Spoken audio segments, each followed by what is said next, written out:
Pernahkah kamu membayangkan, ada dosa yang lebih besar dari membunuh? Dosa yang bisa menghapus seluruh amal kebaikan kita? Inilah bahaya syirik, menyekutukan Allah. Tapi tahukah, syirik tidak hanya soal menyembah patung? Ada bentuk syirik yang tersembunyi, mengintai di dalam hati kita. Mari kita telaah bersama nasihat emas dari seorang sufi agung, Syekh Abdul Qadir Al-Jailani, yang akan membuka mata kita tentang hakikat syirik yang sebenarnya.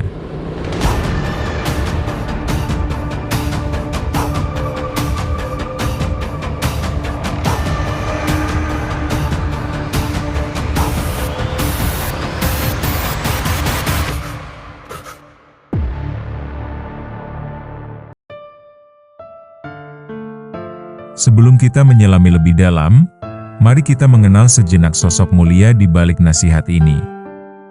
Beliau adalah Syekh Abdul Qadir Al-Jailani, seorang alim ulama, sufi terkemuka, dan tokoh yang sangat dihormati dalam sejarah Islam.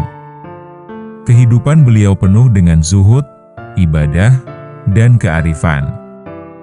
Kata-kata beliau bagaikan lentera yang menerangi jalan spiritual bagi jutaan umat Islam hingga kini.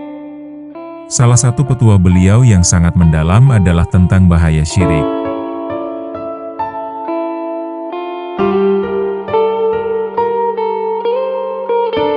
Syekh Abdul Qadir Al-Jailani memulai dengan menjelaskan bentuk syirik yang paling jelas dan mudah dikenali, yaitu, syirik lahir ialah menyembah berhala. Di masa lalu, dan bahkan di sebagian tempat hingga kini, penyembahan berhala adalah praktik yang nyata. Manusia membuat patung dari batu, kayu, atau logam, lalu mereka tunduk, berdoa, dan mempersembahkan sesembahan kepadanya. Ini adalah bentuk pengingkaran yang nyata terhadap keesaan Allah, Sang Pencipta alam semesta.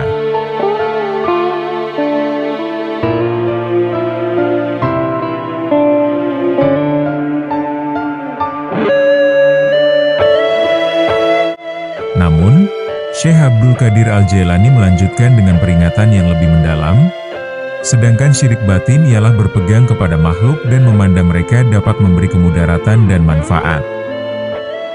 Inilah bentuk syirik yang seringkali tidak kita sadari, karena ia bersemayam di dalam hati.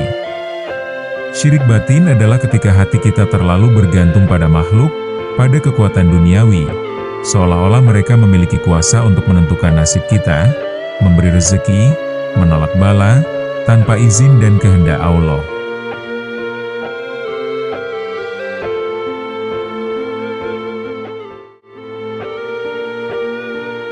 Mari kita lihat beberapa contoh nyata syirik batin yang mungkin tanpa sadar kita lakukan. Ketika kita lebih takut pada omongan manusia daripada murka Allah, ketika kita lebih berharap pujian makhluk daripada ridho Sang Khalik, ketika kita menggantungkan harapan dan ketenangan hati pada harta benda atau kekuasaan, disitulah bibit-bibit syirik batin mulai tumbuh. Bahkan, ketika kita terlalu mengagumi dan bergantung pada kemampuan diri sendiri hingga melupakan bahwa segala kekuatan dan pertolongan datang dari Allah, ini pun bisa menjadi bentuk syirik yang halus.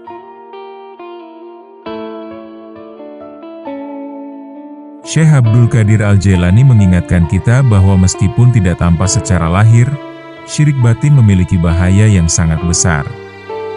Ia menggerogoti keimanan dari dalam, menjauhkan kita dari pertolongan Allah, dan bisa berujung pada kekecewaan dan kesengsaraan. Hati yang dipenuhi ketergantungan pada makhluk akan selalu gelisah dan tidak tenang, karena makhluk itu sendiri lemah dan terbatas. Lalu, bagaimana cara kita menghindari jebakan syirik batin dan membersihkan hati kita darinya? Syekh Abdul Qadir Al-Jailani melalui ajaran-ajarannya memberikan beberapa kunci. Pertama, memperkuat tauhid, yaitu keyakinan yang kokoh bahwa hanya Allah satu-satunya yang berhak disembah dan hanya kepadanya kita bergantung. Kedua, memperbanyak zikir dan mengingat Allah dalam setiap keadaan. Ketiga, menjauhi sifat, ujub, bangga diri, dan selalu menyadari bahwa segala nikmat dan kemampuan adalah karunia dari Allah.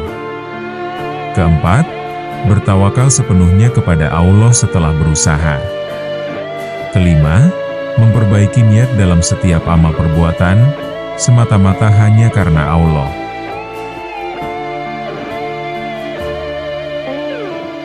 Nasihat Syekh Abdul Qadir Al-Jailani ini adalah pengingat yang sangat berharga bagi kita semua. Syirik tidak hanya sebatas menyembah berhala secara fisik, tetapi juga meliputi ketergantungan hati dan keyakinan yang salah terhadap makhluk. Mari kita senantiasa introspeksi diri, membersihkan hati dari segala bentuk syirik batin, dan memperkuat tauhid kita kepada Allah Subhanahu wa Ta'ala. Semoga Allah melindungi kita dari segala bentuk kesyirikan. Semoga video ini bermanfaat dan membuka wawasan kita tentang bahaya syirik, baik lahir maupun batin. Jangan lupa untuk bagikan video ini kepada orang lain agar semakin banyak yang memahami pentingnya menjaga tauhid. Berikan komentar di bawah tentang refleksi Anda setelah menonton video ini. Terima kasih telah menyaksikan. Sampai jumpa di video berikutnya. Wassalamualaikum warahmatullahi wabarakatuh.